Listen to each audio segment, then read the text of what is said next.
गुरु पूर्णिमा यार, happy Guru Purnima. Happy Guru Purnima यार, happy Guru Purnima. ના યાર, તું મારો ગુરુ છું। ના તું મારો ગુરુ છો બકા। ના ના, તું મારી ગુરુ છું યાર। ના બકા તું મારો ગુરુ છો। કેમ તને યાદ નહીં?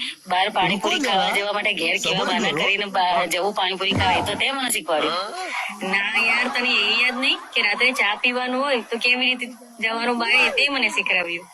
હા, અને તું એ ભૂલી ગઈ કે ઘરવાળો બહાર ખાવા લઈ જવા માટે ના પાડતો હોય તો એને બટર પોલિશ કરીને કેવી રીતે બહાર ખાવા લઈ જવાનો, એ તે મને શીખવાડ્યું। ના યાર તે મને એ શીખવાડ્યું કે ઘરવાળાને કેવી રીતે બટર પોલિશ કરીને શોપિંગ કરવા લઈ જવાનું। હા, અને તે મને પેલું શીખવાડેલું એ ભૂલી ગઈ કે સાસુમાની આગળ સારી વહુની એક્ટિંગ કેવી રીતે કરવાની, યાદ કર યાદ કર। હા યાર એ પ્રમાણે તો તું મારો ગુરુ। હા, અને તું મારી ગુરુ યાર, આપણે બંને